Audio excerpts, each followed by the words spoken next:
Welcome back, Tarot fam. This is part 2 of your 2 for Tuesday. We looked at the first one, was Donald Trump and how he was looking at the EU. The second one, we're going to look at how the EU looks at Donald Trump. So I'll be right back.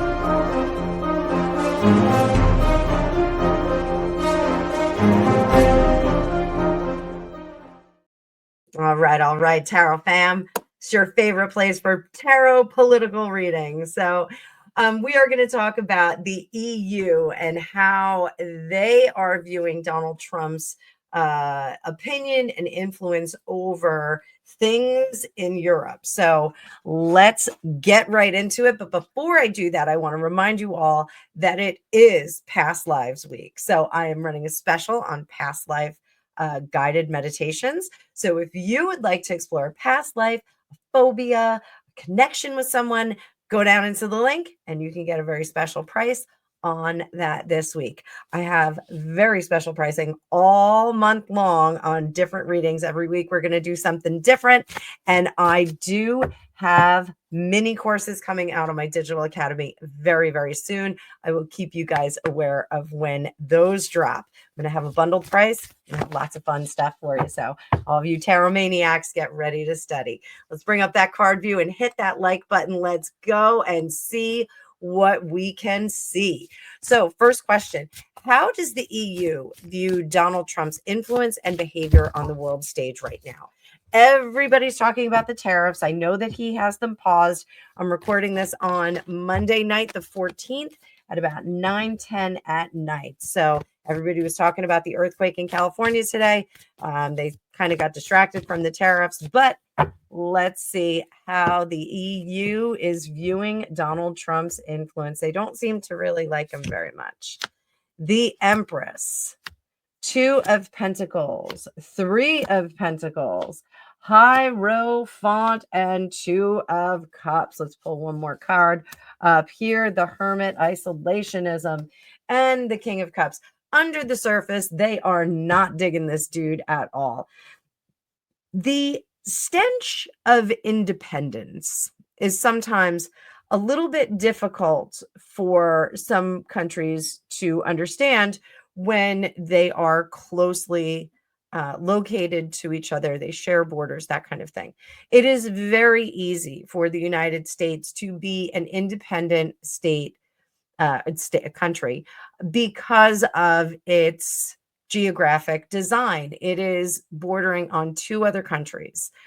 We do have Alaska all the way up in the top, and we have Hawaii all the way down in the Pacific Ocean, but we don't necessarily have to hold hands with our neighbors in order to coexist. Countries like Poland and Germany, France, they're right next to each other. I can drive all the way through the United States in about 12 hours and not hit another country. But if you drive a few hours in Europe, you are driving through a few more countries. It's something very, very cool that I think is really, really neat. So what I see here is that safety in numbers is very, very keen idea for the European nations and the EU. And after World War I, World War II, no doubt they would like to have a cohesive organization that is going to push back against any adversary, whether that's from in or from without. So I see building here, Empress, 2 of Pentacles, 3 of Pentacles, to the Hierophant. They find safety in numbers really does work well in order to be against Donald Trump. They really do want to have a collective opinion that is going to push against him and against any injury to any one component of their union. So this is really how the EU is looking at it. So tariffs, even if they were built in a reciprocal manner, they're going to be reactive if one country, country A, has excessive tariffs. They want to respond all in concert, singing from the same page of the same hymnal. They do not like this. They do not want to be a part of this infectious independence. Like I said in the first reading, if you haven't watched it, go on back and watch it. I do think that Donald Trump is trying to reduce support of the European countries so that he can have kind of a renaissance, revolutionary renaissance of independence. That's going to be revolutionary renaissance of independence. So it's not really a revolution, but it's a renaissance of independence, being very, very independent. And up here, the Hermit card, they want to stand alone with the knowledge of past experiences. What would that be? Again, World War II. Europe was ravaged during World War II. It took a long time to build back. And now everybody seems to be kind of humming along, notwithstanding the Ukrainian situation, but everyone seems to be humming along just fine. So, sleepy tarot reader. Like I said, guys, I'm doing this at 9 o'clock at night. I'm going to bed after this. I said I was going to go to bed at 7:30 tonight. I'm not. I'm staying up. I'm doing readings for you all. So are the EU leaders united in their stance against him? Yes. But is there discord behind closed doors? Is there any holdout? Is there any holdout?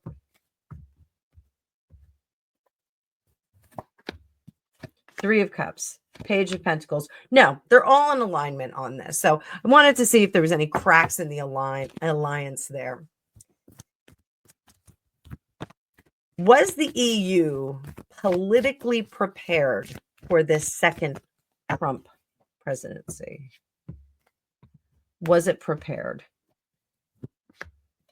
Knight of Pentacles, Nine of Pentacles. I don't think that they thought that this second term was going to come about. Third term, if some people ask.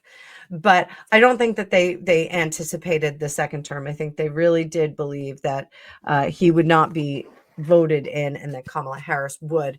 Again, Europe is much more progressive with their leaders. They have plenty of female leaders there. I just don't think that America is quite there yet. I don't think we've had the right female come along. Hillary Clinton was somewhat abrasive. She was tough to swallow. And Kamala Harris was kind of shoved in there, at the last minute. There's a lot of questions about the way Joe Biden was treated. So, yeah, I don't think that they were quite prepared. So, will the EU actually strengthen its identity as a whole and the borders as a response to Trump's national rhetoric? Nationalistic rhetoric. So are they going to strengthen their own collective identity? Let's start there.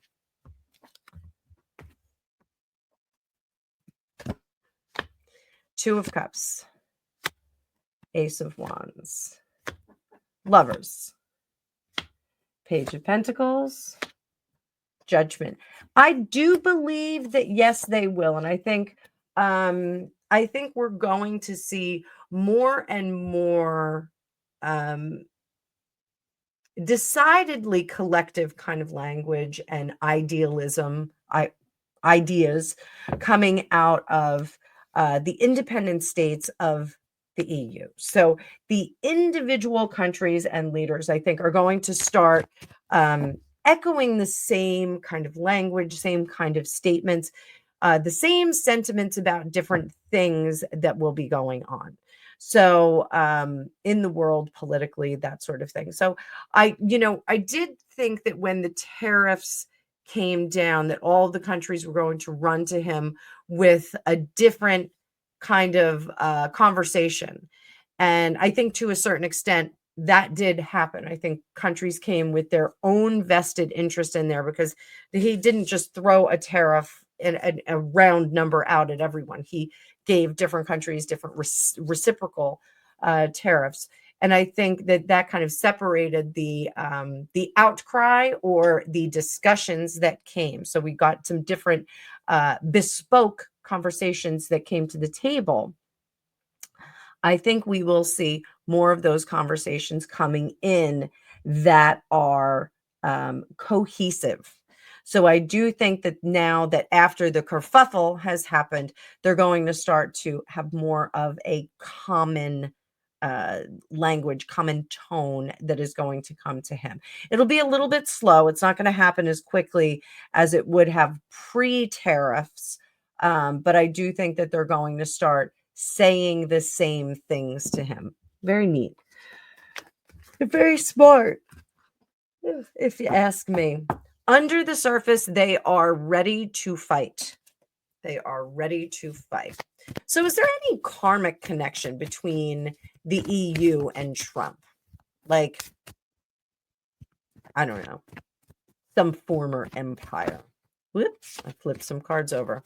Is there any karmic connection between Trump and the EU? I dropped a card. I'm going to have to go fetch that. It is an Ace of Cups in reverse. So we're just going to take that. It jumped out. It tumbled right to the floor. Seven of Swords. Yeah. How about that? We are bringing some past life stuff right into this reading. So there was a situation that needs to be rectified. There was a leader in the past represented by Donald Trump in this particular lifetime. Thank you very much. That he was wrongly removed from power. Wrongly. Nine of Swords. Two of Wands. J.D. Vance is involved in this, kids. The Star, Seven of Wands, the King of Cups. This is a balancing out of some karmic give and take, karmic karma. So him and J.D. Vance were at one time deposed. J.D. Vance was not a leader with him, but J.D. Vance was lieutenant, sergeant, some kind of agent general, some kind of agent of his military work. And Donald Trump was the leader, but he was just deposed. He was run off, not taken off the earth plane, but run off. Maybe he was taken off the earth plane. But he was taken off the earth plane in another country. He was taken care of in another country. Run down, if you will. He ran him down. But he was the rightful king. He was removed from power by a nefarious source. So I'm not getting any big names like, King blah blah blah from the blah blah blah empire. I'm not getting anything like that. So I think it was a more of a lesser kind of kingdom within an empire.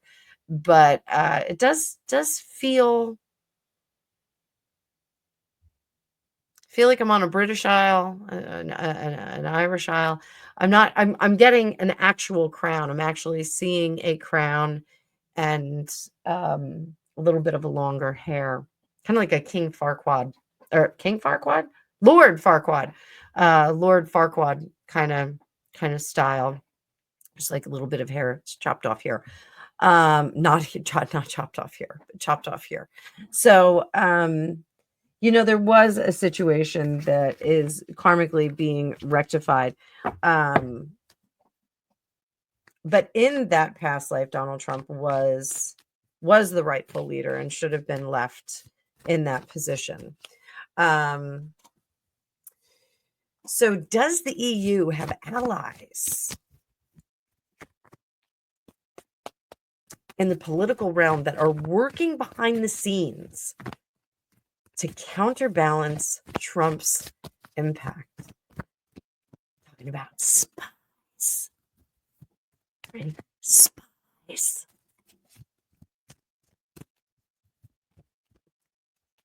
The EU have any allies in the political realm that are working behind the scenes? Six of Wands, that's a yes. High Priestess in reverse, Eight of Swords. It is someone who comes and goes, comes and goes. Somebody who comes and goes. It is likely one of the ambassadors to another country. I think this is one of an American ambassador in another country that is working back and forth, which kind of makes sense. Like the ambassadors are supposed to be working on our behalf, but I do think that the ambassadors, their intention is to keep relations good between the two countries. But this particular ambassador, and it is a man, it's a man. I'll have to do a little bit more remote viewing and maybe look at some of the ambassadors and see if I recognize who this dude is. But he's playing both sides. He is truly politicking his job. So, is there a snake in the grass? You betcha. One of ours, an American person, is a snake in the grass, and they're playing both sides of the field with the EU. They are collecting intel, giving information back and forth, that sort of thing. Super charming dude. And he has allegiance to no one. His allegiance is the almighty dollar. You give him a check, you drop some coins in his pocket, and he will do whatever you need him to do. Unfortunately, he is cocky AF. And he is not going to be able to get out of this situation. So it's going to be curious in a few months if we look back on this and we see that there is some kind of intelligence that's going on. It quite possibly is already on the radar of the powers that be. So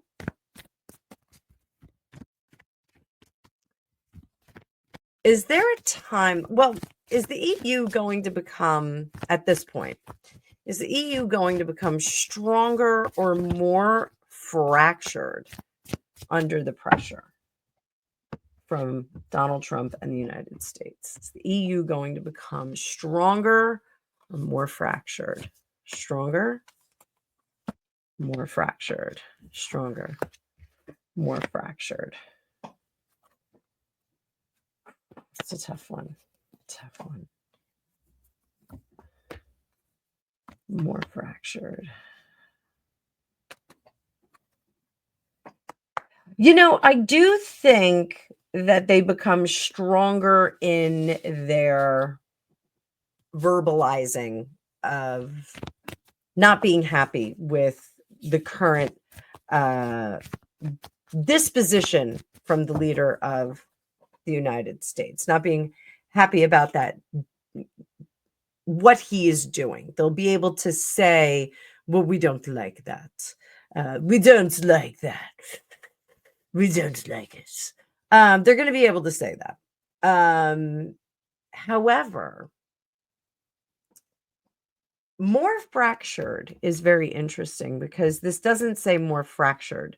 This says more independent and more working toward success in their own borders.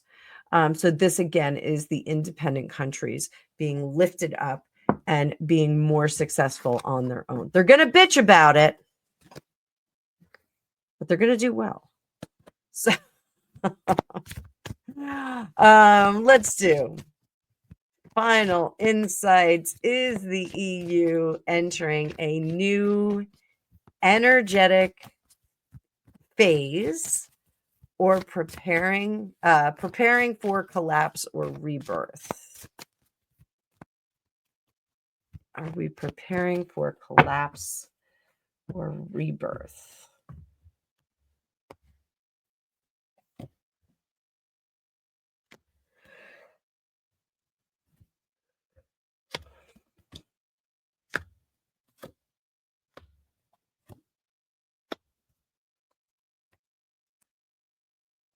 That is nice.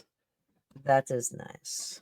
So, Six of Pentacles, not giving anything out, not receiving anything, not getting handouts. Nine of Pentacles, we are going to bitch about this. We are not going to be happy.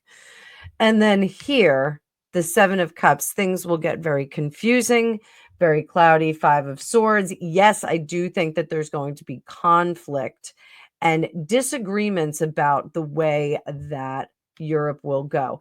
I do sense a little bit of unsteadiness as a result of the economy and the opportunities that are going to be available in the next few months. I think there's going to be some unsteadiness. I'm not going to say instability, but I'm going to say unsteadiness in Europe.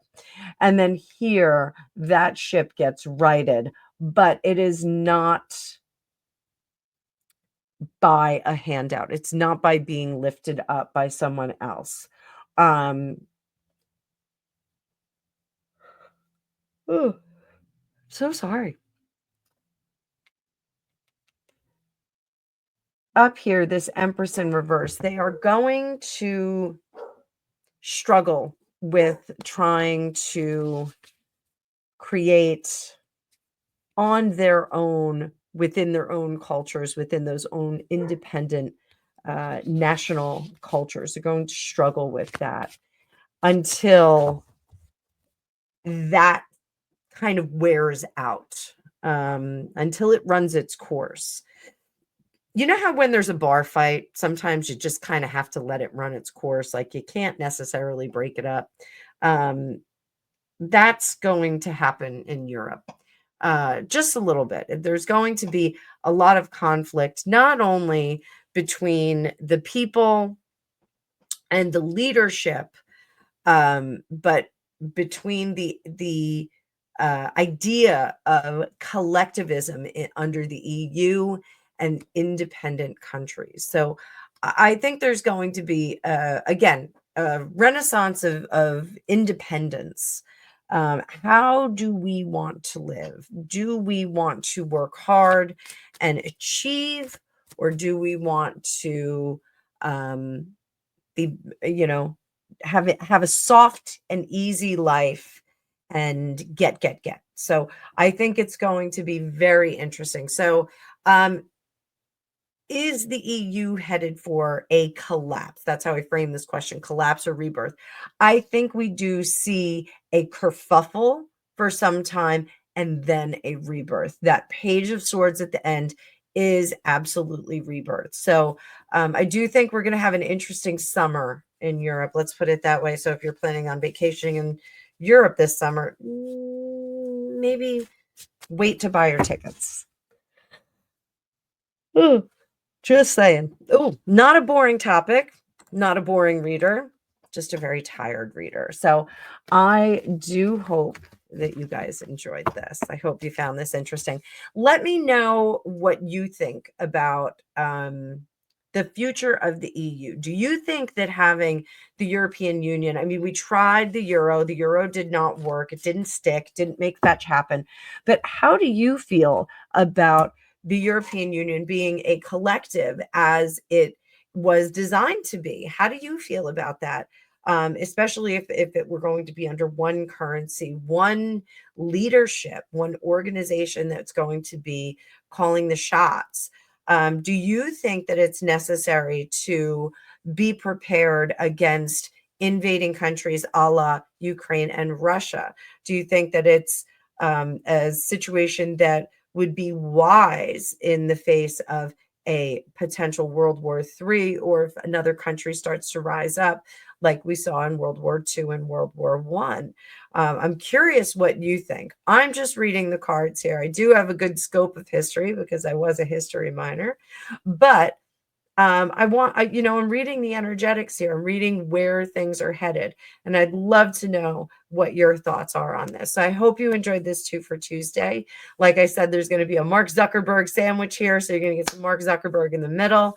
You get this one a little bit later, but as always, I hope you guys enjoy this.